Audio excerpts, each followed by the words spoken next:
The following podcast contains spoilers and adult language. Listener discretion is advised. Well, hey, Sarge here. Oh, hey, Frenzey here. From the Sarge Approved Podcast up here in Minnesota. Yeah, okay. You're listening to the Showdown Podcast. And you better keep listening, don't you know? Fuckers.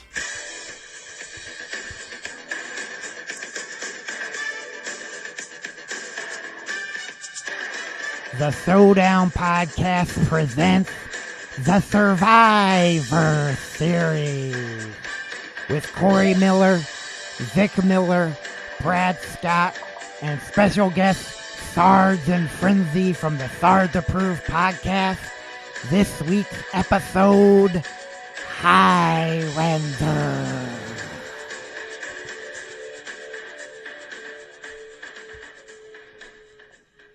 I've been alive for 4.5 centuries. I am immortal. Here we are, born to be kings. We're the princes of the universe. Here we belong. Welcome to the three-time and three-time only award-winning podcast, the Showdown Podcast, your favorite place to go for movies. I am joined in the Miller Zoo, Corey's Evil Lair, the non-shark infested waters of Corey's Kitchen by Corey Miller. What up? And we are joined live via Skype from White Ass, Delaware by Vic Miller. The blackest man in Delaware, baby. The only black man in Delaware. And if Corey had his way, the last black man in Delaware.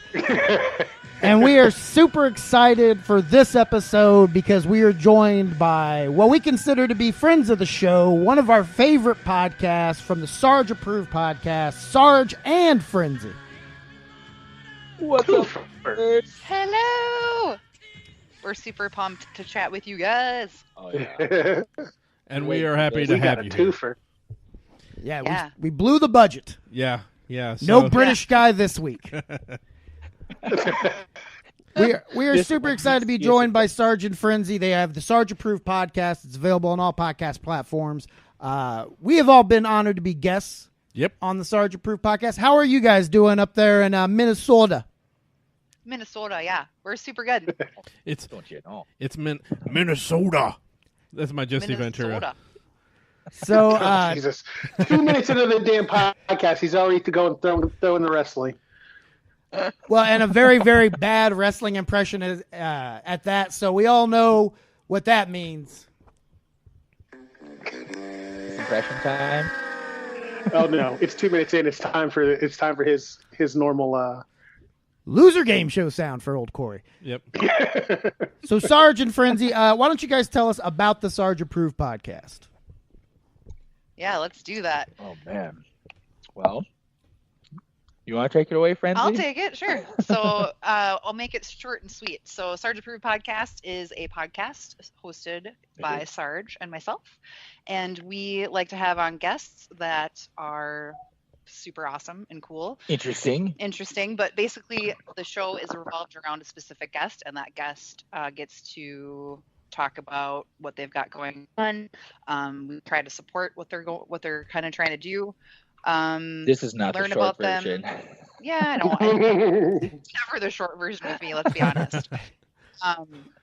But yeah, it's a place where we get to know and meet interesting people who aren't settling for a 9-to-5 job, who want to share their passions with other people, and we support them and become friends with them at the end of the day. So now that we get to put you guys on the hot seat, I want to ask a couple questions of you. Mainly, how did the Sarge Approved Podcast come about? Oh man. Jeez. Well, damn. I didn't even know that podcast existed until maybe 2 years ago. Mm-hmm. I'd never listened to one.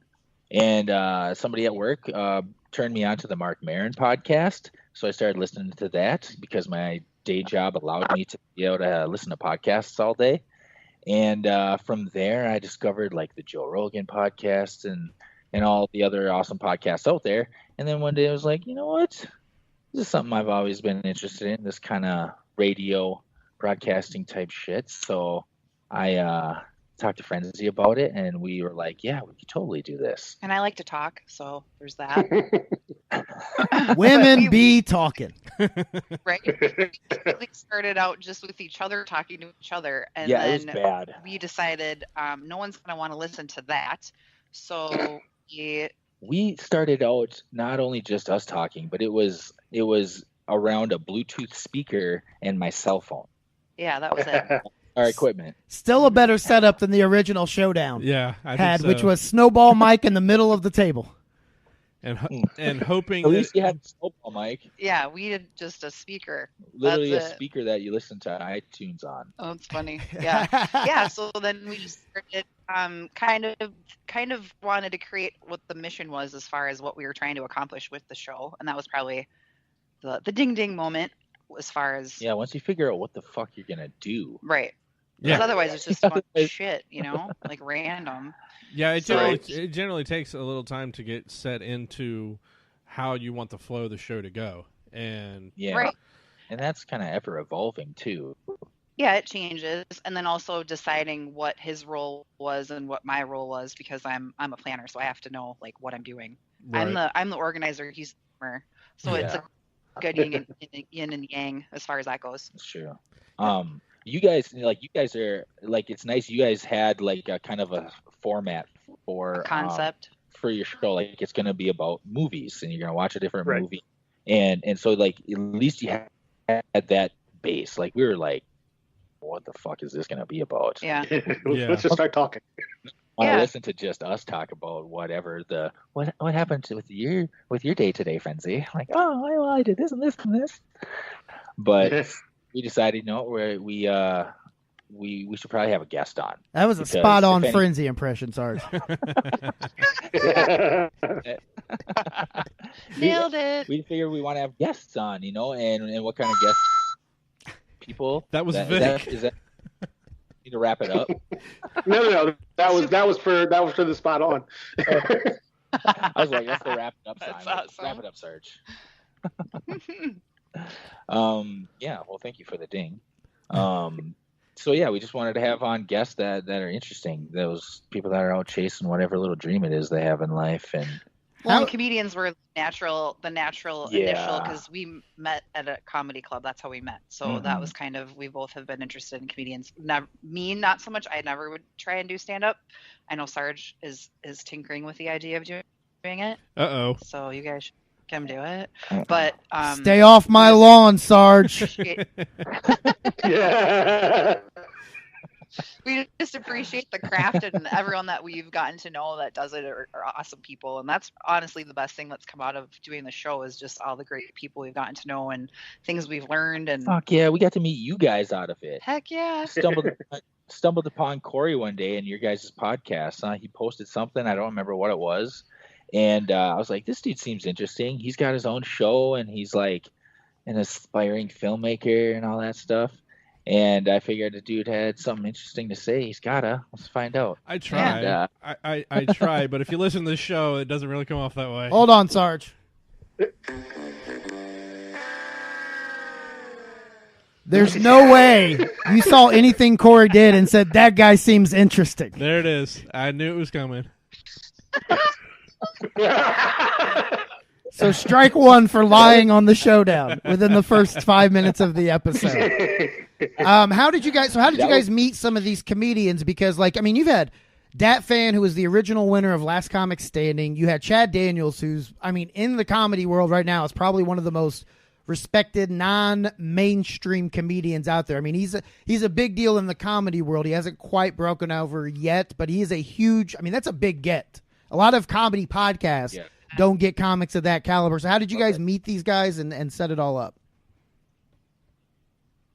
we can't tell you all our secrets, but Frenzey's the guest coordinator. She's the one that gets all these guests. After I think I was the one that booked Corey on the show, and this was back when we were only 3 months into this podcast existing, something like that. And Frenzey never let him book another guest. Damn. Look what you got us into now. No, we Dat fan. Interestingly enough, like our first guest was Paul Sotis. Shout out to him. He was a homeless guy that was living in New York. I think he's still homeless. He's trying to get it on Saturday Night intermittently. Live. Yeah, he was trying to get on Saturday Night Live. That was like his thing. And so we had him on, and he was talking to us at the YMCA, and then they kept that's where he was sleeping for that night, and they kept announcing like we're closing. And he's like, I gotta go, but like nicest guy ever, and he's done some like open mics and stuff like that since then. But and then I started doing some just kind of like stalking of people on Instagram, and found this comedian Larry Venturino who lives in Florida, and he had worked with Dat Fan in the past, so he kind of connected us with Dat, and then we became friends with him, and just kind of, I don't know, just networking. And Frenzey's good at talking to people, and she has a way with words, and yeah, that's probably the main thing is the networking, the people we get to know as that are guests on our show, is we get we're actually become friends with them, and then they're like, hey, I know this guy, you should have him on the show, or hey, I know this person, they might be good for your show. And Chad Daniels is a Fergus Falls, Minnesota guy, so that helps. We had kind of an in with that, I think, a little bit. Yeah. So you guys pretty much use the same formula we do, although you use beautiful blonde to get guests. We use intimidating black guy, but it's the same formula. Those are the people they're going to want to talk to. Yeah, Vic Miller's the most intimidating black guy. That's racist. I was gonna say, if Frenzey's way with words and her blonde hair and good looks doesn't work, then she just berates them. Well, see, my thing is when I walk up to them, they're either scared of me or they feel like they have to talk to me. Otherwise, I might throw a race card at them, and they don't want to deal with that either. So, yeah, we use that white guilt to our advantage. Yeah. And then once I get them on the hook, I throw Brad at them, and then it's all good. They're like, oh shit. I thought we were talking to him. I thought we were supposed to talk to the black guy. It's an old bait and switch. All right, so we ready to move into one of our favorite segments? Let's do it. On the show. Vic, are you ready? I'm ready. All right. Let's see how many takes this takes. It's time for a little segment we like to call Bankroll or Bust. You go slow and you still can't get him to catch up. So this is where Corey tries to take a guess at how much the movie made. The only information he's given is the budget and the day that it comes out. So Vic, give us the info. All right, Corey. The release date in the United States for this movie was March 7th, 1986. And in the UK, it was August 29th, 1986. On a budget of $19 million, what was the box office take for Highlander? And as always, Corey gets a 10% leeway, so for $19 million, he'll get a $1.9 million leeway one way or the other. I'm going to go with $85 million. All right, hold on, Vic. I'm going to take a stab in the dark here. I have not looked up this information. All right. And I'm going to take a guess.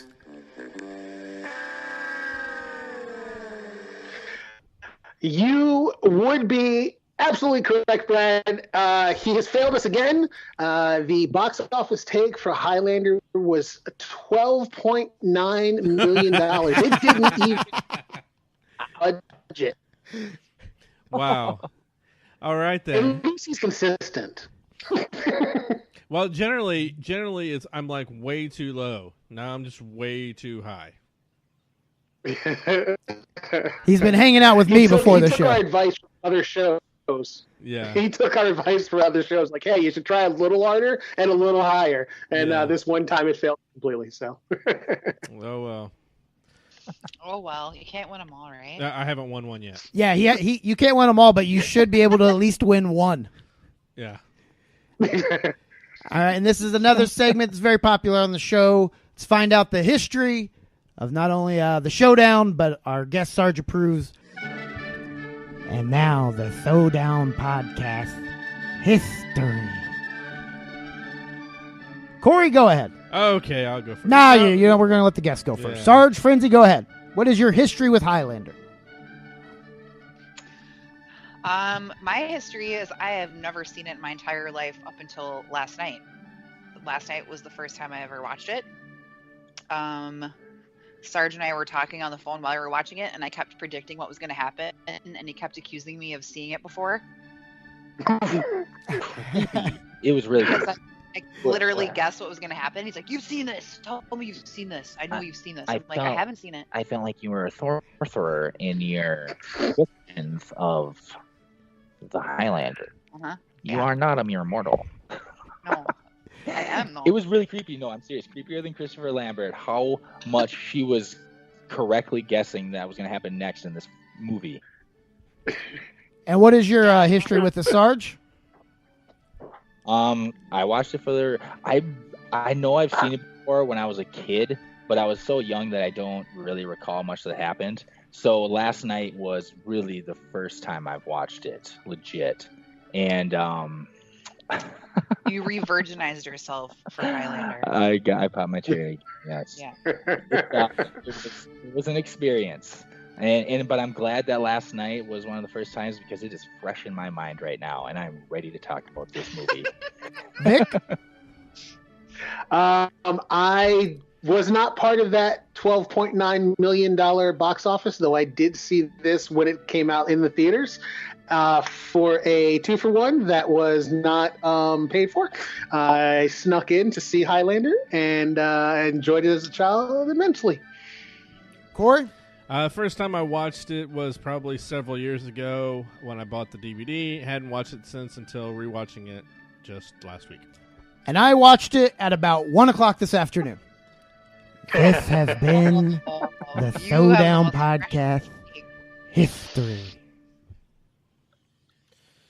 I All even right. said that someone's going to watch it last night. If someone's going to watch it today, they'll be more updated. Damn it. It was never a thing for me. I was never. I wish I would have known though, because Christopher Lambert has become such a big part of my life now that I feel like I should have seen it years ago. Vic, why don't you tell us about Highlander? All right. So this movie is basically an odd combination of historical weirdness and science fiction bullshit, starring Christopher Lambert as I guess multiple characters. He plays Connor McLeod, who is a Highlander, and he is one of the few people that are immortals in the world, running around sword fighting with other immortals to try to gain the gift, or the prize, I should say, and become the only one, because there can be only one. And the movie starts out with him at one of your favorite things, Corey and Brad, a wrestling match. Yes. Where as soon as I saw this, I was like, this is right up their fucking alley. This is the whitest opening to any movie ever. Well, Did you mean because it was the Freebirds with their Confederate flag capes? I don't know. yeah, that was the Freebirds. Carry on. And for whatever reason, he's there, and he's just loathing the fact. It looked to me like he was loathing the fact that he had to be there. And he gets, Well, I this was look there in his because face I like, had need to to get out cleanse of all here. the mortal children in attendance, Vic. Well, It it looked like was. he was sitting there looking for his next victim that he was gonna rape. Yeah, pretty much. She was like the first person that makes eye contact with me, I'm killing. And It was supposed to be. Hold on, Vic. Vic, I've got trivia. It was supposed to be an NHL game. Oh my God! Yeah, I know. You're gonna talk? Yeah, I know. It's shocking, isn't it? It was supposed to be an NHL game, and the NHL said no because they didn't want to associate themselves with it, and because of what it was supposed to be perceived as the violence that they wanted to portray in the opening scene, that's what was going to happen throughout the film. I guess their alternative was to go the wrestling route. So there's your trivia. Yeah, because wrestling's like, fuck it, we'll take it. Yeah. Well, I think this was this like NWA? Like anything to get our asses on film. Yeah. So he breaks out. He heads down to find. Basically, when another Highlander gets anywhere near another immortal, they kind of get the spider sense starts tingling. They get a twinge in their loins, and they have to look one and find the person that they need to decapitate. So he heads down to the parking lot, and he runs into one of the other one of the other immortals named Facile. Was it Facile? And they get into it. They have that. Now, that old man was probably the most limber person I've ever seen in my life, because some of the shit he was doing was not that of an old man. He was immortal. I know they're immortal, but still. I wasn't figuring that dude would be doing fucking backflips and somersaults and shit at his age. Yeah, how do they decide, like, some in there and some immortals grow till they're 60 and then stop, and apparently he was 32 and then stopped aging. How did they ever explain that? Did I miss that? How did they explain where they stopped when aging? they die. So whatever age they are when they first die is what they're stuck at. Oh, okay. Like they're vampires. Yeah, so if they're 50 when they die, they're 50 until they die again, basically. It wasn't. I don't think it was actually said that way, but that's what I've gathered in watching the movie, is that you die at 35, you're 35. You die at 50, you're 50, and it just rides.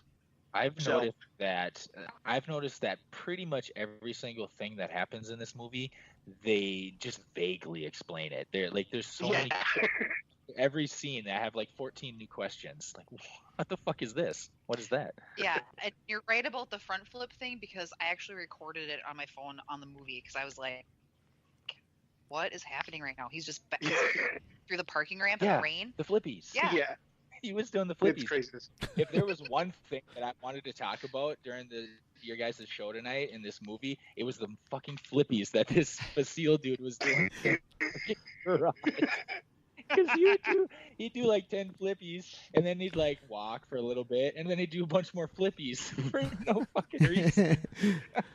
I love that you call them flippies. I know. I've never heard him referred to as that. That's going to my lexicon from now on. So when you get backed up with your mortal cleansing juice, you do a lot of flips. Worn out. There's a lot of flips. A lot of pent-up mortal juice. Doing juice. all those flippies, he got a little wore out, and he ends up getting his head taken off. And in the course of doing so, Connor manages to get his sword stuck about 2 inches into the concrete column. He gets it loose, and then at that time the cops show up because whatever reason, I guess someone saw them, maybe. Well, there was TV, explosions. For whatever reason, the cops showed up. There were explosions and whatnot. At the end, but at the end. But there was a lot of cops really quick in that one little tiny area. They were in a white neighborhood, Vic. Oh, is that what it was? Yeah. Frenzey mentioned where the fuck did cops come from? Right, out of nowhere. So he hides his sword and takes off.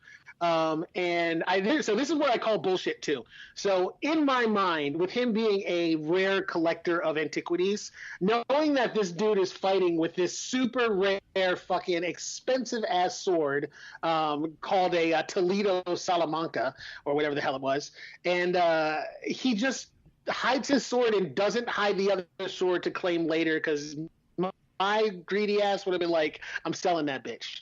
And he just runs off. He jumps in his little sports car and tries to take off. And he was driving like fucking like somebody at a Fast 7 trying to get out of that parking lot, in which he just gets stopped by the cops. And there's like 50 of them, and they all pull guns. And we know if that had been a black man, he would not have made it out of that parking lot.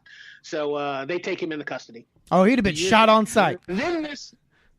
Yeah, they were like, okay, you stole that car and you killed that guy. I'm like, motherfucker, this is my car. Then they just sprinkle a little bit of crack on him. Right, exactly. Oh, look what he had. Ankle gun gets pulled out and dropped in my lap.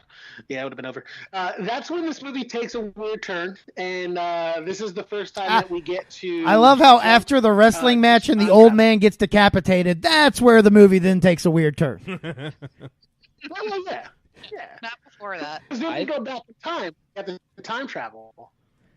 Yeah, that shit was confusing me up front. Yeah. This movie get so far. I think the weirdest turn that this movie has taken to this point is after the Highlander dude kills that old flippy guy, cuts his head off. He proceeds to like get the power of Radan in him, and obviously add huge length. So this movie is actually where Creepy Christopher Lambert was born. Yeah, because he's like, I liked getting the quickening so much and having all that lightning. I want to play Raiden. So where it all came from. Quickening. That's when a Highlander ejaculates. Yeah, they saw my work with the mortal children on this set, and they said, "Oh, these children are so clean." And I said, "Well." Can we mention the Coke can crushing the Coke can? Was that on purpose? Do you remember that part? What was the point of that? Product placement, Frenzey. Coke paid a lot of money to have that can crushed on that scene. Product placement. Yeah, I know. Think of that. That's all it was. They're like, you know what? This movie is going to have kids watching it. We want them to see a Coke can get crushed, so they want to crush a Coke can too. And they paid a lot of money for that. Because also, if you notice, there's a shit ton of Coke all over this movie. Right. Damn it. Is it Real really? known fact. Yeah, they're all over the place. You're going to have to watch it again now because I said this, but they're literally everywhere. And they're in the weirdest places. Like, why does the bar have a Coke machine in it? It doesn't make any sense. It's a bar. Obviously, they have sodas. Why do they need a soda machine in the bar? In case you want a can. Oh, yeah. So, No, yeah. I just brought the... it's like Nokia in certain movies. It's the same way. I just stopped the conversation. I know it'll get it back on track. Okay, what? It's for Corey's derailment. Continue, Vic. So we move on, and we get to what would be considered like old time Scotland, I guess it is. 1536. Right? Yeah, that's the year. Yeah, 1536. Scotland. We see Clan MacLeod, Connor MacLeod of Clan MacLeod, and his clansmen, which I feel nervous saying the word clansmen, heading out to battle. We don't like your kind around they here. Are, why don't you just go back where you came were from? there any of my kinds around there? There used to be. Not anymore. We took care of that. So we saw one come in. I said, "Pew, pew, pew." Clan grounds or whatever it is to fight for more land with a bunch of other Scottish white people. Another clan. So clan on clan crime was apparently a good thing back then, or a common thing back then. And during the battle, the other clan had I guess, what the fuck would he have been, a German? I guess. The Kurgan is his name, but I think that was like also like his, like what he was, isn't it? I have no idea. Did I not? I just read that correctly. 7 feet tall. So it's like the Prussians in like fucking the British used Prussians, like Russian soldiers during the war. I guess they were using this German Kurgan dude. And he, look, I'll kill everybody you want, but nobody touches Connor MacLeod. And they all go into battle, and Connor's trying his hardest to fight somebody, and everyone's like, no, don't fuck with that dude.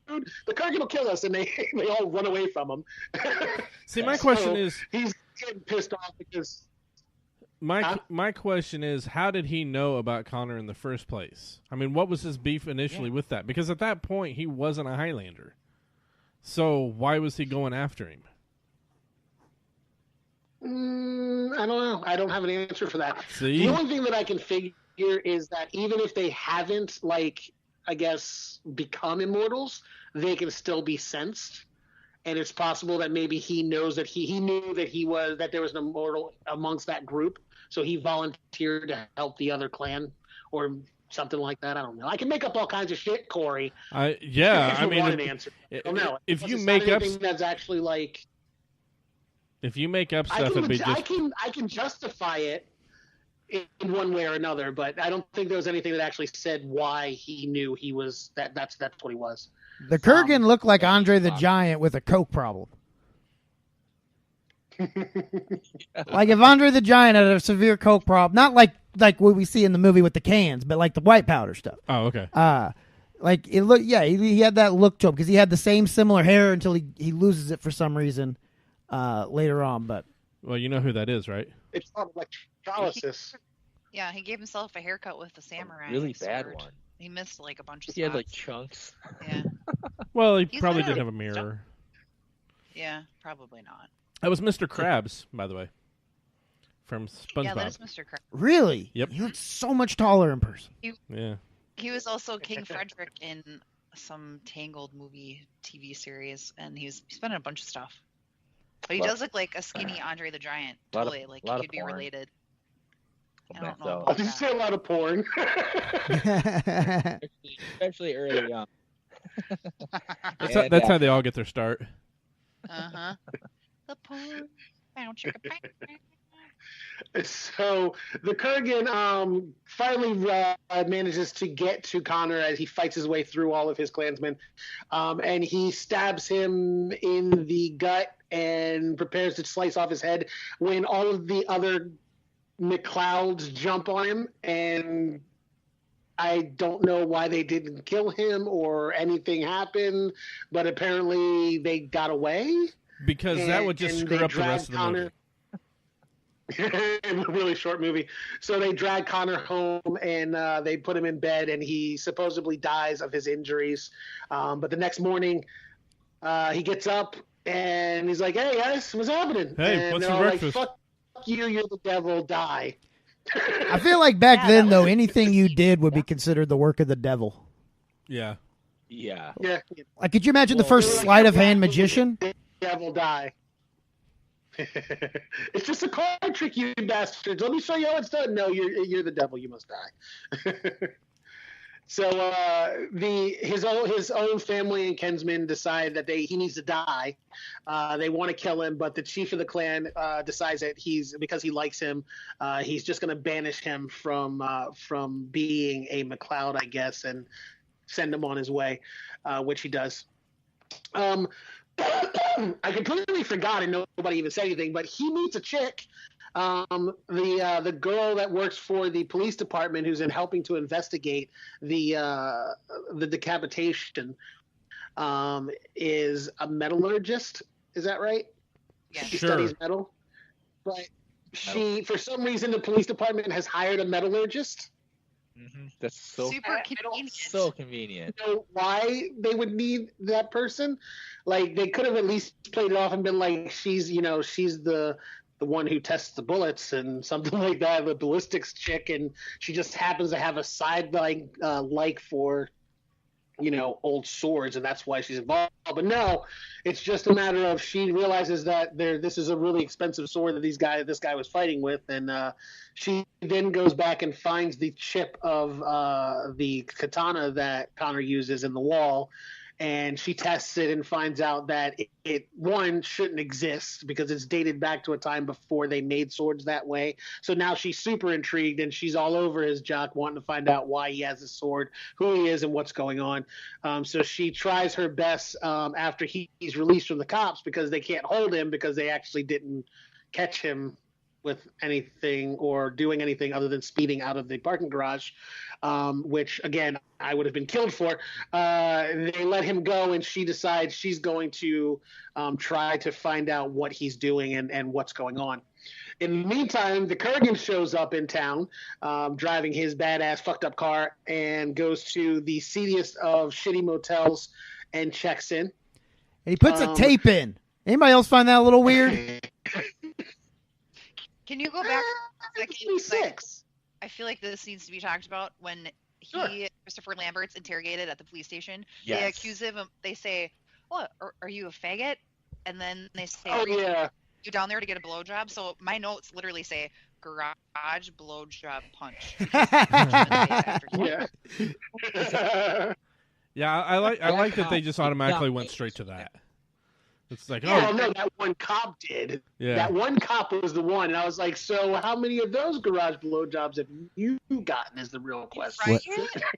Wait, you looking for some action? Sick and tired of having a bus dude for parking lot blowjobs. He's tired of it.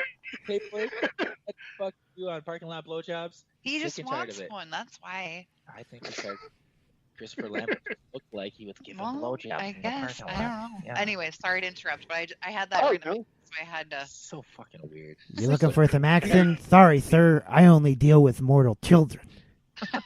A mortal adult, that's disgusting. I don't cleanse adults. I was channeling. My supernatural ejaculate only goes on children. Only the purest of hearts don't can worry. How's feel it my feel cleansing. Getting it from both sides, buddy. I'm trying to ignore It's not the first time Corey's gotten it from both sides. Pew, pew. Some mustard on your shirt, Corey. Thanks, Vic. He's the only mortal adult I'll cleanse. Pew, You are pew. very welcome, my friend. Mm-hmm. I get great joy out of this, so I'm I'm sure going to you do. continue to encourage it. I feel like this movie was specifically designed to set up Christopher Lambert to play Raiden in the Mortal Kombat movie. I'm sure. Okay, so here's the deal. I'm pretty sure that something in his reel, when he sent it out to the producers for the movie, he's like, I was the immortal. Look at all this lightning I dealt with. I would make the Raiden. It just fits me perfect. Every time I kill a Highlander, I ejaculate. I have experience with lightning. Okay. I am Raiden.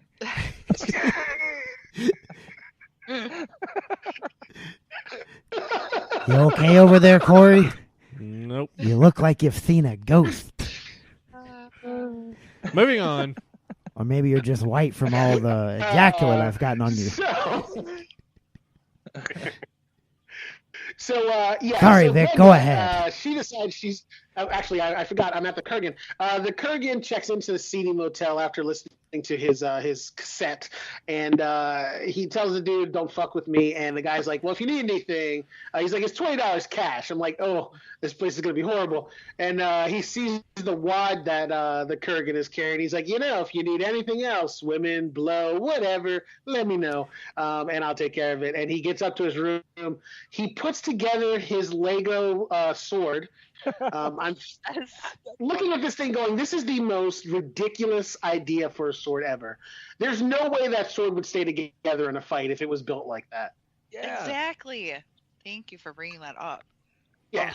And I don't understand. Did you notice that the So guy he- that's working the desk at the hotel, that shit on his lip had some shit on its lip?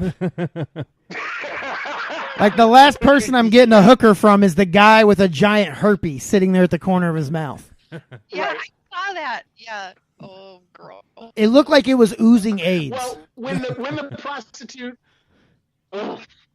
When the prostitute did show up in the room after Candy. he did his katas and took a knee, she walks in and she was pretty busted as herself. If you look at her arm in that shot, she has bruises all over her arms, like someone had been grabbing her from behind and manhandling her in ways that only Corey should have done to him by Creepy Christopher Lambert. Or those were needle marks. Yeah, they could have been needle marks. No. You could see 5 fingers on her. Like, you could see where it was 5 fingers had grabbed her. Like, they were like, look, we can't afford an actual actress for this part, so we're just gonna go and grab one of the hookers down outside the building and put her in the scene. You were That's really what happened. analyzing her, weren't you? It was so obvious, of like it was a hand mark on her arm. So either way, Her name was Candy. don't try to change this up. Candy. Yeah. Yeah, you take one look at that bitch, though, you're like, oh, that's Swedish fish for sure. And nobody wants Swedish fish. Uh, So No, there's no explanation of what happens there. Does he bang her, or does he use her for practice with his brand he new rapes Lego her sword? and kills her. I'm sure she's never heard of it. Sounds so sweet coming She's from never heard Frenzey. of it again. Yeah, if I had said that, it would have been like really bad. I think he was using it for practice. He wanted to practice. He wanted to try. He with wanted some to sword. practice raping her because he raped Connor's Whoa! wife. Spoiler! We haven't got there yet, but I mean, he probably did give her a good stabbing one way or the other, as Frankie May would say. Yeah. So we then transitioned back in time once again, back to now that we know about. Hold on, Vic. We transitioned back. Vic, hold on, real quick. Now that bitch wasn't a Swedish fish. She was a now and later. You have sex with her now. The cold sore comes later.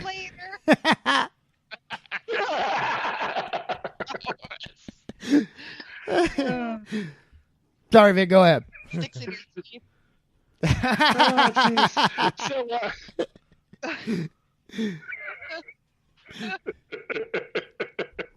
Corey's cringing. This has been my favorite episode of the Showdown ever. I think he left. I'm back. Did I miss anything?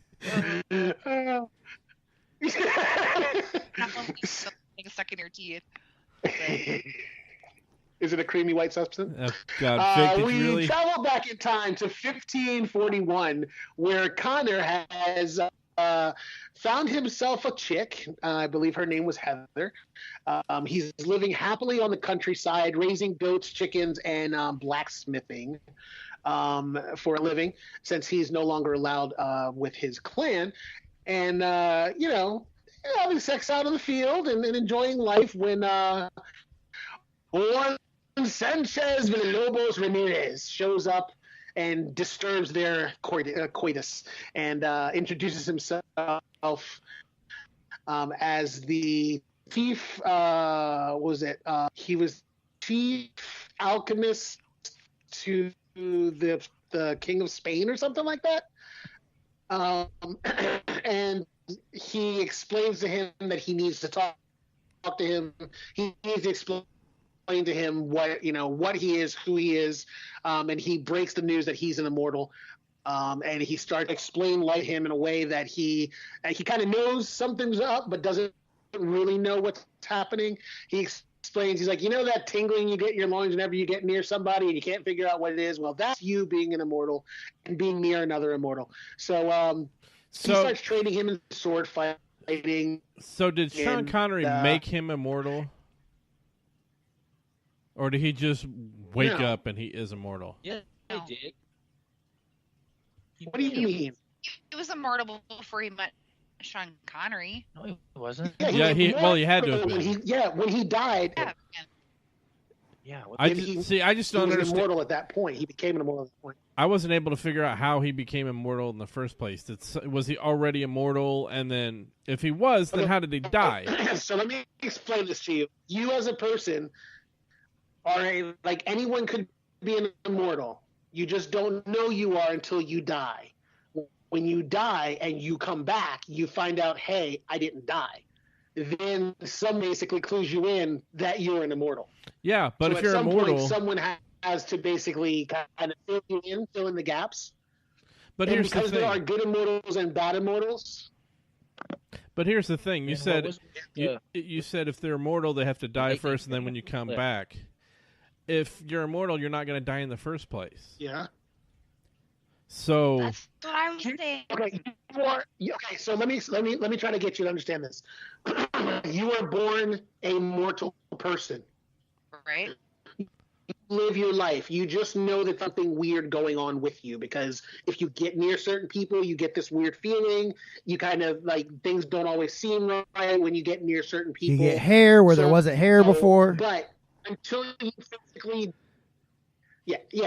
so you physically die at some point, and when you die, you come back, and at that point, you realize, why am I not fucking dead? Everyone around you realizes, why the fuck are you not dead? You got shot, you got stabbed, you got whatever, you got struck by lightning. Come back. Now you fucking know, okay, there really is something weird about me. And at some point, another immortal, either walks up on you and takes your head, and you don't, really know what happened, or you encounter someone like Sean Connery's character that says, hey, you're immortal, you don't realize what's going on, let me fill you in. So basically you don't know how. When Christopher Lambert got stabbed by the Kurgan originally, back in the time, and then he came back to the village, and they were like, "You're supposed to be dead," and especially that one redheaded chick was like super Yeah, mad. bitch. She like Oh, cunt. anyways, so that was when he basically died then, but didn't really die, right? Right. He died in bed. Like they pronounced him dead. Right. Like they were all around him. His family was all there. He took his last breath. He died. So And then, while they were all downstairs drinking to his death, he comes downstairs. He's like, "Hey guys, how's it going? How about some breakfast?" And they're like, "Fucker, you were dead a minute ago. Why are you back? You're a demon." right, and But then they he is just a made the male. whole thing where they put him in the thing, and they were like, "You're gonna die. We're gonna burn you." And then Angus McLeod, who's also in Braveheart, by the way, Mm.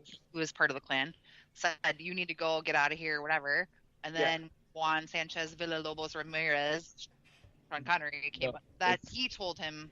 It's pronounced Womp. There's the other Yeah. part. He's freaking Scottish. Why make him be an Egyptian or Spanish dude? Yeah, he was a. He's- No, that's the thing. He's a Scottish guy playing a Spanish guy who's actually an Egyptian guy. It makes no fucking sense. That's so weird. I feel And like they're this. in freaking Scotland, in the Highlands. I know. I feel like this movie was written. Ugh. I feel like they hired a team of writers to write like the first quarter of the movie, and then they hired another team. They fired them and hired another. There's like 4 teams of writers that just pieced together this movie and kept all the old shit from the past fired writers, and they were all on coke.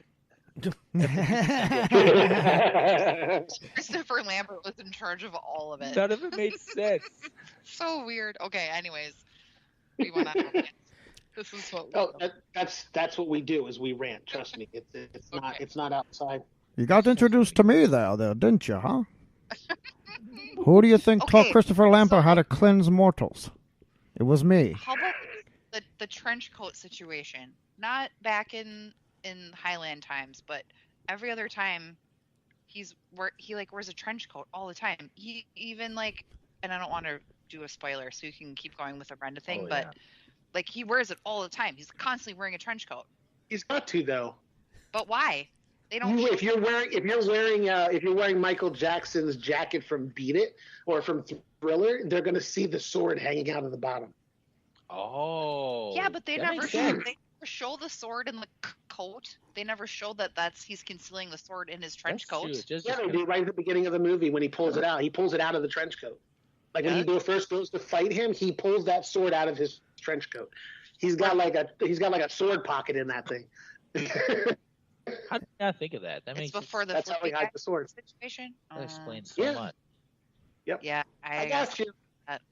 It's also easier to pretty cleanse rip. mortal children when you're wearing a trench coat. You can just open it up and spray away. Hide them inside. I taught them that. I can conceal my genitalia more effectively with a trench coat. It was So a trick I is gave it a him. super trench coat where he can like go through security at the airport and his sword won't beep off? The metal- No, no, it's no. And when he travels, you have to remember that he's got the perfect cover. He's an antiquities dealer, so he just puts the sword in a box and takes it through the airport. Vic, you've been thinking a lot. This is of- pre 9/11, so Day. that was probably pretty believable too. You could just do anything back then. Yeah, Remember, I agree with you. like You can bring Ernest liquid Saves stuff. Christmas. He just ran through airport security. It was a different world. So back to was it 1541? Connor spends months training with Sean Connery. The montage. A montage. And training montage until he gets on the boat and he's like, "Hey, you stupid peacock," which is what he refers to him as on a regular basis. He's like, "Stop shaking the boat or I'm gonna fucking fall in." He's like, "Yeah, you need to fall in." And he's like, "Why?" He's like, "You're immortal." He's like, "What the fuck does that have to do with anything?"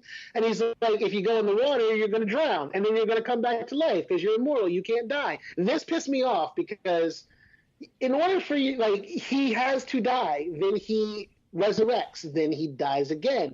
It's not like he doesn't have to breathe air or something because he's immortal. His heart still beats. He's still a human being. He just can't die from whatever kills him. So he should have drowned, not drowned. He should have drowned and then woke up and then drowned again and then woke up and like slowly made his way back to the beach. Like, he should have just been down in the bottom of the fucking lake smiling and then walk out like a fucking zombie from something. Like, it was ridiculous. That was pissing me off. He should have died and come back. Yeah, I was waiting for a singing crab to come along. Or a whale, a small whale that talks to people. So he walks out of the lake and tries to do it sneakily enough, because that's a word now, that he can strike Ramirez while he's got his back turned to him, and he fucking puts him in his place again because he can't beat Ramirez, because Ramirez is apparently the toughest fucking swordsman ever. But I've cleansed more mortal children in a day than you have in a lifetime. But he hasn't beat the Kurgan yet, so apparently he ain't that badass. No. And why doesn't he just have a hoop earring? Why does he have to have my grandma's pearl earring on just one side? Like, that is... Because he's fabulous. It's terrible. That was because he's a fad. Spaniard, and Spaniards were special back then. He's Egyptian and Spaniard, apparently. Like, he's all He's things. Juan Sanchez He's Villalobos everything except Scottish. Ramirez. Well, I guess Is that motherfucking James Bond? That's why. I do what I want. But Well, they didn't want him to out Scott Lambert, is what it was. Like, okay, so if we have him be Scottish, he's going to be more Scottish than the Highlander. And well, Christopher yeah, Lambert, Christopher Lambert sounds like a Frenchman. he's French. Right. That's why. So they're like, we can't have him be better than him. So we're gonna make him a fucking hybrid weird ass guy.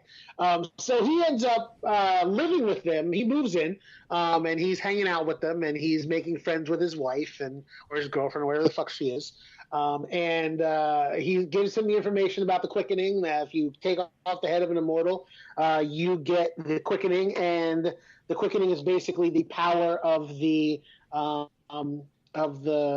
people that you've killed. You absorb their power and energy, and it makes you stronger. So every time you kill someone, you get the power of that person plus all of the energy that they've taken in one way or another, and you become stronger. The problem is, if the Kurgan ends up winning, he will become all-powerful, and they will be thrown into an eternal dark age, and I don't know. It's a bunch of white people problem. It doesn't. This whole thing doesn't the make Kurgan sense. attacks. Well, it's the movie. Well, here's the thing, though. They claim the whole Bad movie. through the whole thing. They say there can only be one. Correct? Right. One Yes. what? One immortal. One immortal. So why are there at least three at the same time? Because they are fighting. There's okay. So think about how many people are in the world, Corey. Just give me a number, and I know it's going to be low because you fail this game every time. 85 give me a number million. for how many people are in the world right now? So out of 85 million people, like maybe 10%, 15% of them are immortals. Okay, but if legitimately there can only be one, why are there more than Right. one? They're paring down because apparently there are more mortals born every day, and until you eliminate all of those mortals, or they find out that they're mortals, you basically pare down the tournament. Think of it like a tournament, Corey. You have a tournament that starts out with X amount of people, and they're fighting their way through the tournament until there's only two of them left, and when the two are left, there's going to be only one winner, and that person becomes the all-powerful and gets the So by prize. saying there can only be one, it means we've got to take out the other one so that there is only one. Not that Now you're getting it. Only like 5 immortals throughout the whole movie over the course of 500 years. Yeah. Okay, I get. Seriously, I understand it now. There's Christopher Lambert. There's Flippy Dude. There's Kurgan. there's Kurgan. The Kurgan. There's Sean Connery. There's Juan. Yeah, Juan. Yeah, something. Juan Villalobos Ramirez. Ramirez. And there's the token black guy. Yeah. There you Oh go. yeah, I forgot about that Black guy. dude. Yeah, the black I best think that's friend. About it. That had two scenes. Yep. What was its name? Did it begin with an R? I think it was Tyrone It was Peanut. Shut up. or Calvin or Keenan. It was Mr. Jefferson. There's literally like 4 or 5 immortals over the course of. in this show. But they talk about how he's killed like all these different immortals. He's killed a ton of immortals, and they talk and Lambert pretty much tells you that he's fought a bunch of them too. So it's just this is one small picture of the immortal story. But the Kurgan apparently has been chasing him for years, and I don't know why he has such a hard-on for him in particular. Yeah. I mean, I guess he's the one that got away, and then he's the one that poses the biggest threat. But apparently there's an immortal like subreddit somewhere, and they all talk to each other, and they realize like who all are immortals, and they just start chasing each other down and trolling each other on the internet until they find each other, and then they decapitate one another. That must have been the new one. The new Highlander movie. Right, the more updated one. Yeah. The one with It's the remake. So so he ends up the Kurgan shows up because he's got bad timing. The one time that the Highlander is nowhere to be seen because he's out of town on a business trip or something, because they don't really tell you why he's not there, but I'm assuming because he had to go fix somebody's something. She shows up, and while he is trusting that Juan Sanchez Villalobos Ramirez won't hit on his wife, the Kurgan shows up and fights him, tears down his house, which was shoddily put together in the first place, and in the course of that decapitates Ramirez, but not before Ramirez almost takes off his throat, almost takes off his head, and he just slices his throat and gave him his distinct voice. And after he gets a hold of kills Ramirez, he gets a hold of Heather, and he's like, "Oh, I've killed you, and now I'm going to rape your chick." Not knowing that it was actually the Highlander's chick, and she took that secret to her grave. Yeah, they didn't show that. They just showed him reaching up from that cavern, grabbing her by the throat, and then next scene, and then you find out like 2 scenes later, like, oh yeah, I guess she got raped by that guy. Yeah, he brings it up. He uses it against him. I thought she was dead. No. He did her dirty and left her alive just to torture, just so she's dead inside now. She'll have no more trust for men. I put a Kurgan baby in you. Girl. They can't have kids. Well, and then okay. No. Yeah. Condom? What's a condom? You want me to put what on my penis? They had sheep. They had condoms back then. Sheepskins. I'll fuck this shit. So, flash forward back to the future, folks. We're back in 1985. Marty, we gotta go back to the future. He meets up with his one black friend, Castigar, or Castigear, whatever the fuck you want to say his name. Oh, you found his name? And they talk about the gathering.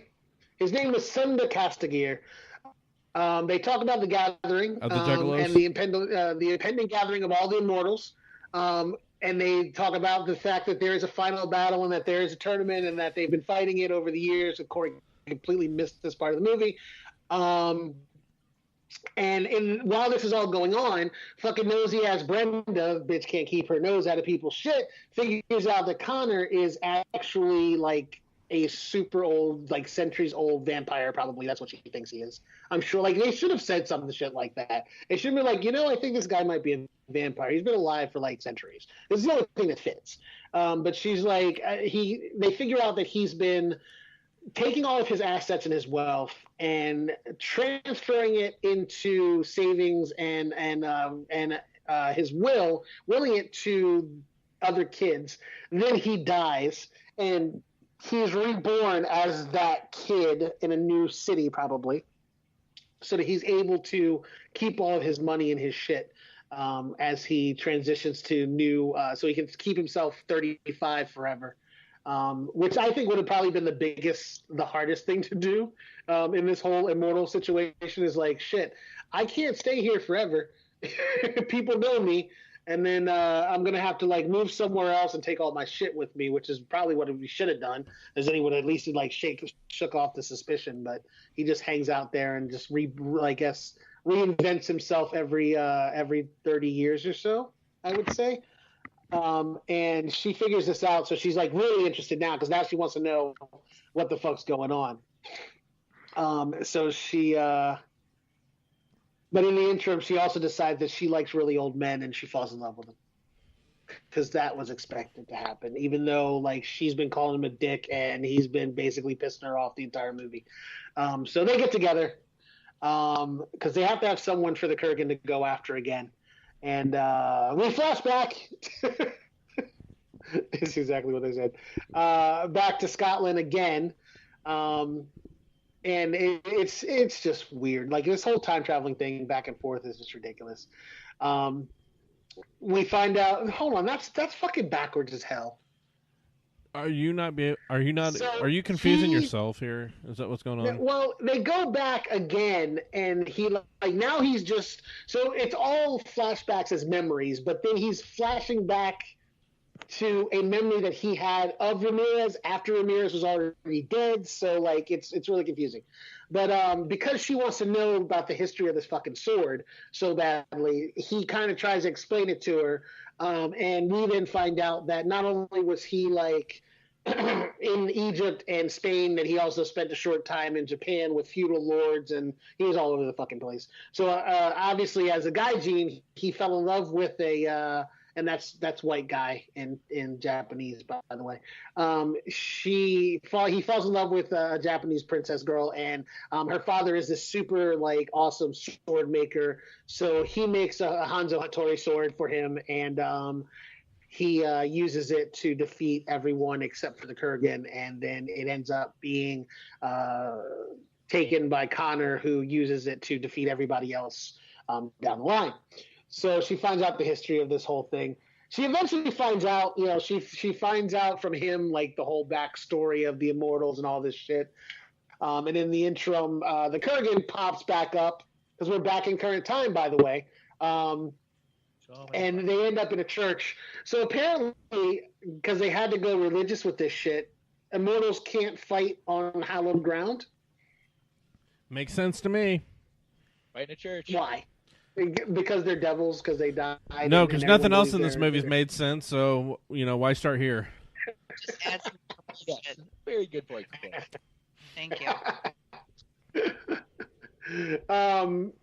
So wait, they're not allowed to fight on hallowed ground, right? Holy ground? Correct. Right. So then obviously there would never be a battle on the grounds of U.S. Bank Stadium, am I right? Oh. You stop it. Who plays there? Quit it. Really, Corey? You can't use context to figure this The out? Vikings? Yeah.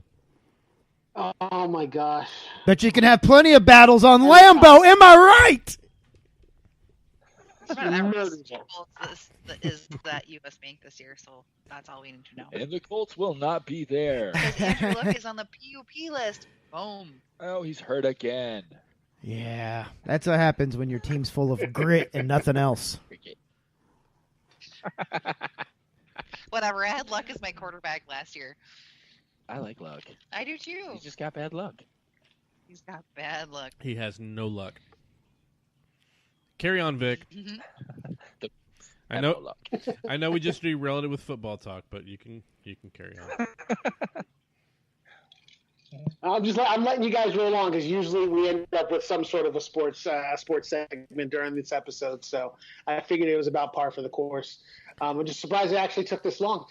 So the Kurgan ends up hunting down Castigar and kills him. And then he heads off to find Connor and chases down what was it? No, he was fighting Castigar. He kills Castigar. The cops show up again because apparently cops have fucking immortal radar and they know when shit's going on. And because of all the decapitations, which by the way, they talk about these decapitations like they're happening every night. So apparently the Kurgan's going around and killing everybody. And the cops show up and everyone just fucking runs for it. So he manages to get away after he kills Castigar, and he ends up in a wet. This is the other thing I noticed. Did you ever notice that every time they fight, it's fucking wet as hell everywhere they're at? It's a rain fight. This is the wettest fucking movie ever. Every single fight scene is like in the rain. In the present time, in the future times, not in the past. But whenever they're fighting, it's just like soaking wet everywhere. Yeah, Frenzey asked me that. She's like, "Why is it raining again? Or why is everybody all wet?" And it was the same thing every time they fight. I'm just like, yeah, super moist. It must be moist. You do that. Yeah, I know why. Sopping wet. Saturated. It's got supernatural a nice ejaculate. liquid sheen to it. Plus, Brenda's apartment is like probably 26,000 square feet. Like when he comes over for the first time and she invites him in and she's like, "Can I take your coat?" And he's like, "No, I'll keep it with me, thank you." And now I know why, because it's his storage facility for the sword. But then later, which I don't want to, I feel like do these swords also have superpowers? Because they were electric. Remember back in the parking lot, like their swords would touch, and you'd see the Raiden's lightning every time they'd like flash swords. And then he hit that car, and like fucking pyrotechnics came out of that car. And then apparently he destroyed a castle with his sword. Yeah, that castle was really poorly put together. So a bit of trivia that Corey should have probably thrown in there at some point. I don't know if he knows this or not, but basically, in order to get that effect, they connected car batteries, arc welders to the swords using the opposite leads, and whenever the swords would touch, it would cause that spark. Yeah, I was going to say that, but you beat me to it. I beat you to it. We had a whole conversation about the fact that there was sparks coming off the shit, and I beat you to it. How's that happen? I was sleeping earlier. I just woke up. Yeah. So like the really fucked up part is if at any point if they had to drop those things onto that wet ground and touch that fucking other sword, they would have been electrocuted. Yeah. Which probably should have happened at least once to somebody. So they get into it. He kidnaps Brenda again because Connor can't take care of his women, and he takes her to Queens. Which is kind of fucked up. Why's it got to be Queens? Because that's where I'm from. And they go on. They have because he thought there were real queens the Kurgan, there. Just like in Harlem Nights or in Coming to America. Gotcha. Mm-hmm. So so the Kurgan and him get into a big fight. The Kurgan basically beats the shit out of them, and then Connor gets his second win, decapitates the Kurgan, and wins the fight. And just when we think nothing's going to happen, like, oh shit, they did all this and nothing's going to happen, fucking Kurgan's body rises up in the air. Connor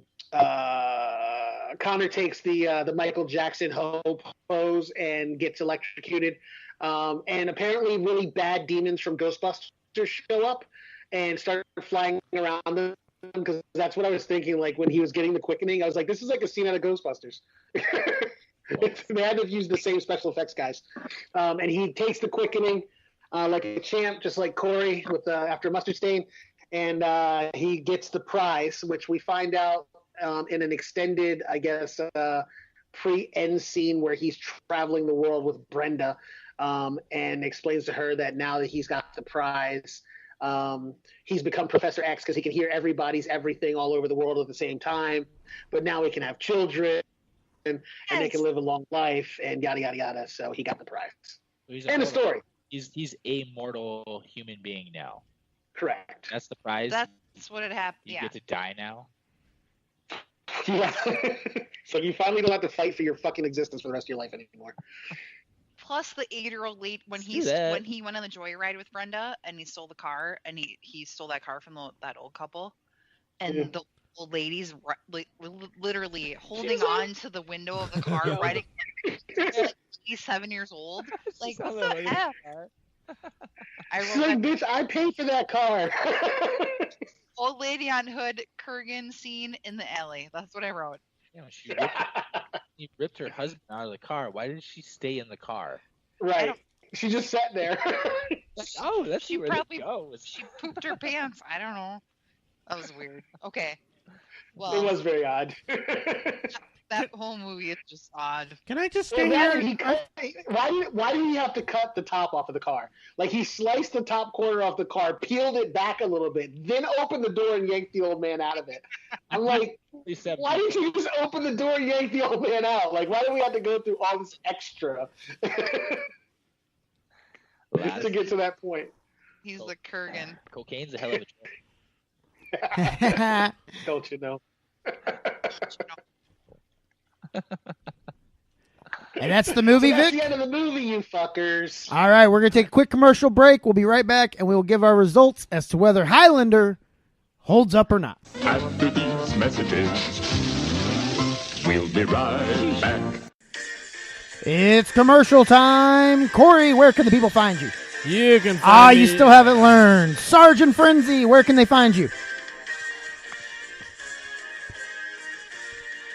You can find us on all of the podcast platforms like iTunes, Stitcher, Spreaker, Google Play Music. our website, sargeapproved.com, Instagram, Facebook, Twitter. Frenzey's got a Twitter and an Instagram. Yep, at Melissa Frenzey. I don't because I don't.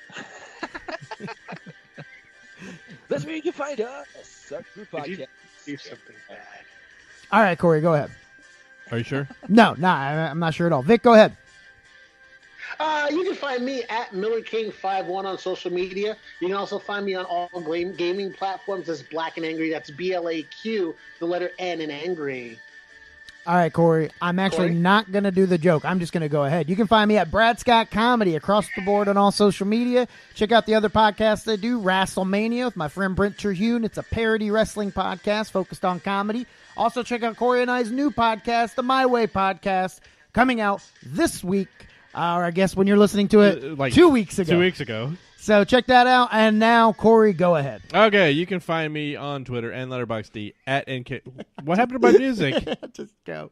You can find me at NKO Gonzo. You can also check out Vic and I's other show, the Miller Times Podcast, where we take a look back at the week of TV and the shows that we're watching, and we belittle them or we praise them.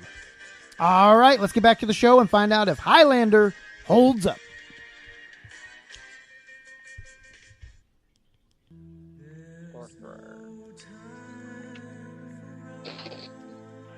Immortals.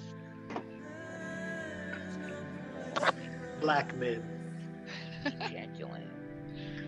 Bradley Scott. Welcome back. All right, we have gone through this mess that is Highlander, and I think it's time to see if it's actually we're gonna see if it gets to go on and have children or if we cut its head off. So, Sarge and Frenzey, your decision. Oh, shit. Well, this movie was a complete mess. I agree with you 100%. Many plot holes. So many questions. They didn't explain a goddamn thing. And like I said, I feel like it was just a coke-driven, chaotic car crash of a movie. But I'm glad that I was definitely not sober when I watched it. That helped. That helped me appreciate how bad it was and how good it was for being so damn bad. It does not hold up for me, not even a little bit. Oh, Holy shit! There were so many plot twists in that explanation that it almost rivaled this fucking movie. I wasn't sure where it was going. Frenzey? I think it's probably the most terrible movie I've ever watched in my life, but it also kept me entertained. Maybe that was because I was taking notes and doing things. So I guess I would give it. Are we gonna rate it like A, B, C, D, E, F, G thing? Nope. You just have to say whether or not you think it was good enough to be in our Hall of Fame. No, it is not. To you, okay. No, to me it does not make it. Nope. Gotcha. All right, Vic? I watched the movie. I love swords. I love sword fighting. I feel that if this movie requires me to explain the entire fucking storyline to someone like Corey, who is supposed to be a cinemaphile. It definitely has some issues. I enjoyed all the characters for what they were, but the movie definitely did not fucking hold up. Way to add drama there, Vince. Vic. I see. I added it in. I say that as many mortal children have been cleansed from this movie, it holds up for me. It holds up for me too. Oh, I taught them how to cleanse those mortal children. So it goes into my personal, I wouldn't call it a Hall of Fame, I'd call it more of a spank bank. Pew, pew, pew, pew, pew. All right, Corey, what do you got for us? yeah. This Creepy Connery. Yeah, this movie certainly is bad. You know, the first time I watched it, I just thought it was all right, and rewatching it, there's just so many questions, there's so much stuff that doesn't make sense to me, and I have to say no. There's no way this is going in. So 4-2. It does not hold up. It does not go into the Hall of Fame. It does not survive. 4-2 with only 5 of us on the show. Or don't forget about me. 4-1, Brad. We're really bad. No, it's because Brad's split personalities just took 2 votes. Yeah. 2 of the Highlanders get the votes of yes. I got to vote. And I got to vote too. So it does not hold up. No Destiny's Child for Highlander. So moving on, we are a very I almost thought it was going to get a unanimous fucking dunk. Nah, I couldn't let it go down that way. Not after all the gifts it's given us on this show. You gave it a pity nod. Now, to wrap up, we are a very fun, upbeat podcast. We put comedy as our main focus on everything, and we don't like to get to talk about anything serious. So with our guests, Sarge and Frenzey, they are big football fans. We're going to talk about football. We're going to keep it light and fun. So let's start with your thoughts on, is Colin Kaepernick being blackballed? I'm just kidding. Don't answer that. It's not that show. But you guys are big football fans. You're Vikings fans. So what are you excited most about this coming season? Hosting the Super Bowl. Yeah. Even though we're never going to be able to afford to go. Oh, no. I'll stop you right there. There's enough shit that happens a week before, though. Yeah, I'll stop you right there. The 2 weeks leading up to the Super Bowl, take advantage of it. It's fun as hell. You go down there and just there's so much events going on. When they had it here a few years ago, there's a street downtown that they redid and put in heaters and whatnot because it does get cold here in January and February. But they had concerts going on. Minnesota, I think they get it. Yeah, It doesn't get cold here at all. well, I'm just It's an island paradise. Yeah.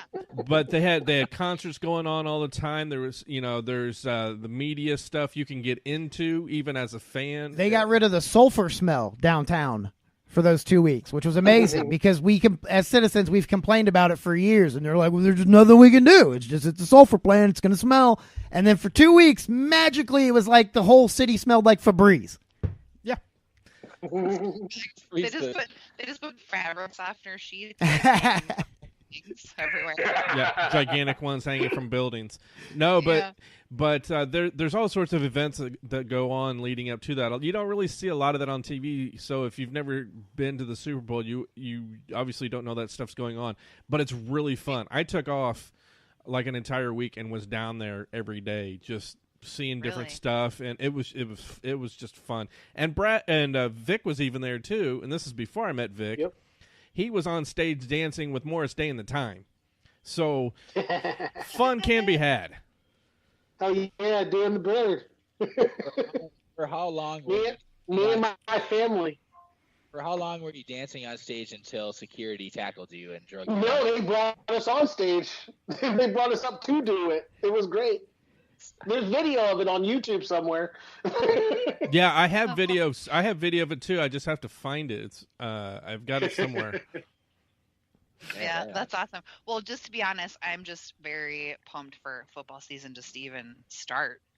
Yeah, I love we're my Vikings, but I'm playing excited. fantasy too. Fantasy and just football. And love- a little announcement: Brad Scott is the newest addition to our fantasy football league. Oh, this year. yeah. Right, Monona. Oh shit! The very, very bad fantasy football league. Team Luck the Police.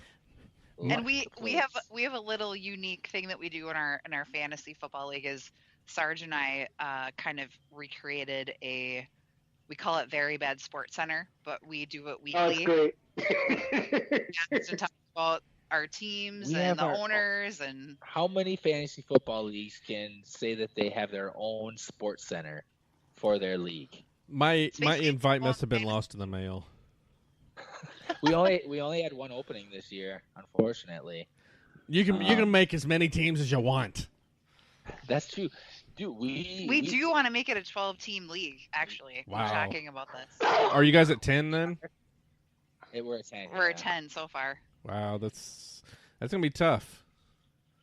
With 10, We're trying to get it to expand because the weird thing about our league is that we play in week 14 is the last regular season game for our league, right?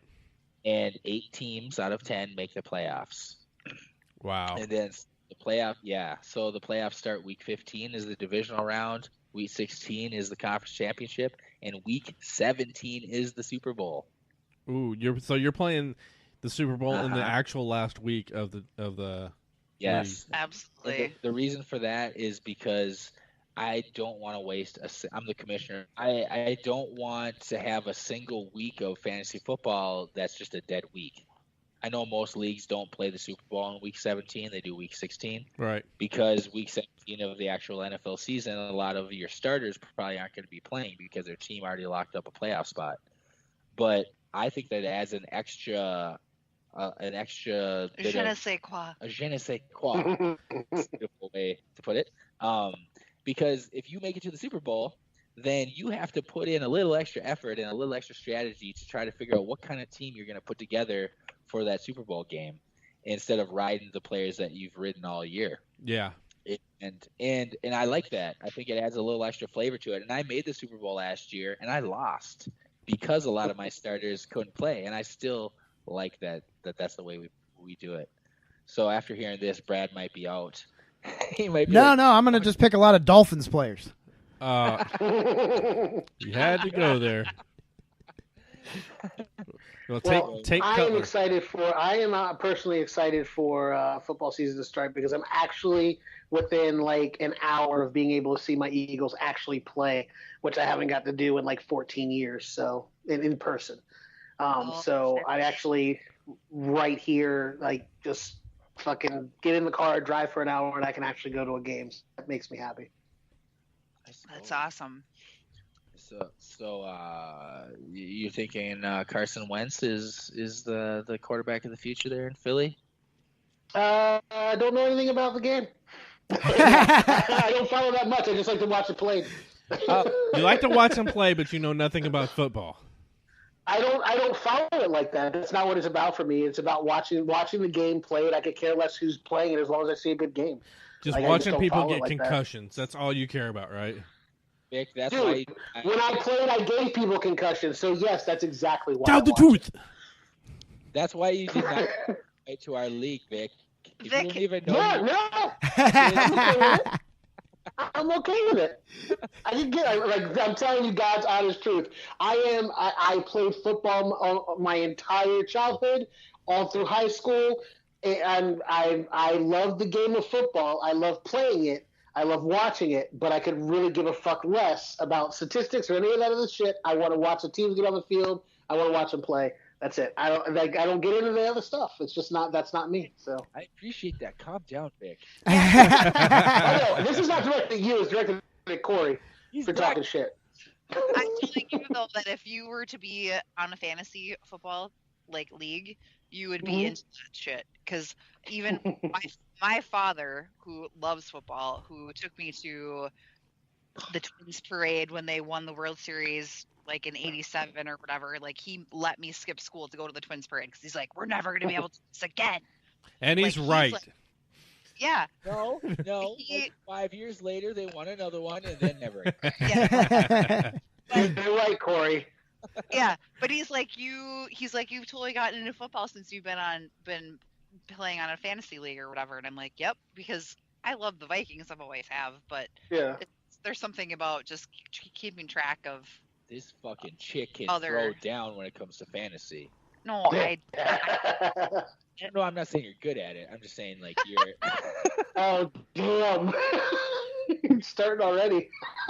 Let's do this. Let's go around and let's get Super Bowl predictions, but let's start with Vic. all What right. the fuck? Can you Just name give us a Super Guys, Bowl who's gonna prediction. play? Who's going to play in the Super Bowl, Vic? It's going to be fucking New England and Tampa Bay. What? What? Tampa. I was really hoping he wouldn't know. That shows that you have follow the game.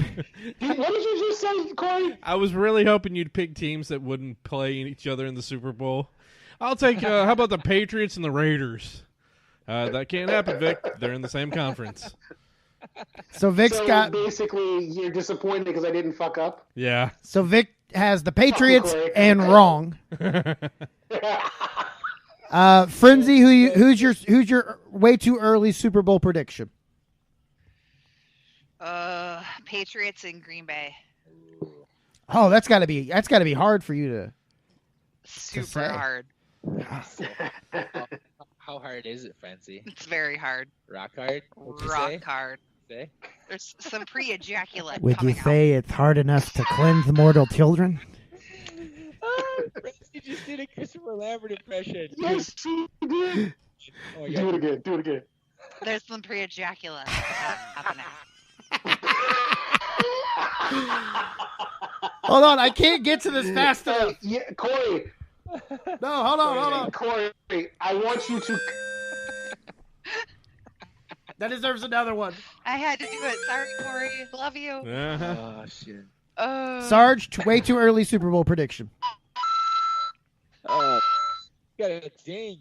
Damn. You got 2 dings. Look at that. You got some dings, Fancy. Well, obviously, fuck, I gotta pick the Patriots in the AFC. NFC, I wanna say, if I had to put money on it, I would probably go with Green Bay as well. But to throw a little wild card in there, I'm gonna go with Matt Ryan. the Seahawks. Oh, Ooh. fuck that. Russell sucks. Yeah, I'm gonna go with the Seahawks. Nope. Boom. Corey? Well, I've been able to sit here and think about this. I And he unfortunately, still doesn't have an answer. yeah, I do. I unfortunately have to say New England. And in the NFC, that's a toss-up, really. Vic's pick of the Bucks isn't bad, but it's not right. I'm leaning towards Dallas. I'm gonna have to go with Dallas. So New England and Dallas. Yeah. Hell of a feat. Des. Who's gonna win? Probably New England. They're cheaters, so. Oh, God. You're a Dolphins fan. You're not supposed to fall into that bullshit. No. Yeah.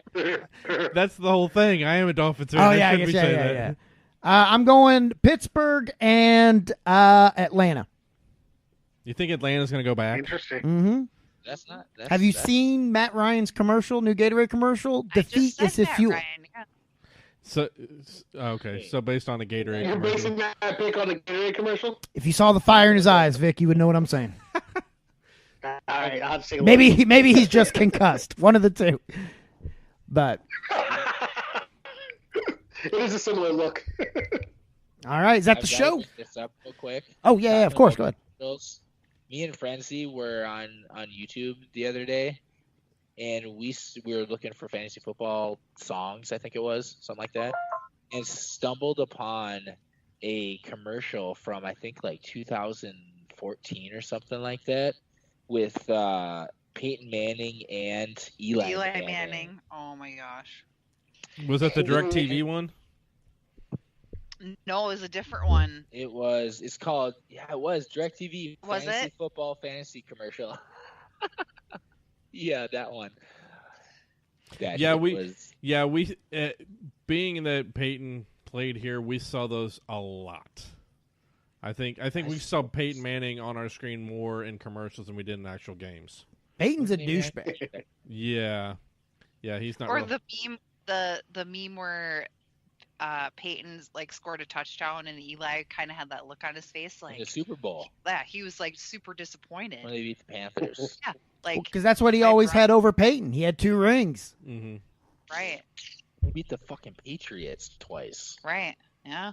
All right, I think that's our show. That is our show. That is? We want to thank our guests, Sarge and Frenzey of the Sarge Approved Podcast. Check it out on iTunes, Stitcher, Podomatic, everywhere podcasts are sold. And we want to thank Vic Miller from White Ass, Delaware for joining us again. Always. And for Corey Miller, Yep. I'm Brad Scott. This has been the Showdown Podcast. Thanks for having us, guys. Yeah, thank you. Thank you. You made the show smarter. You made the show more entertaining, better looking, all around. Just improve the quality of the show. All the things. The only thing you couldn't have done was make the show blacker. But it's okay. Yo, hey man, before you check out this podcast, make sure you go over and check out the Showdown Podcast because trust me, it's better. There can only be one, buddy.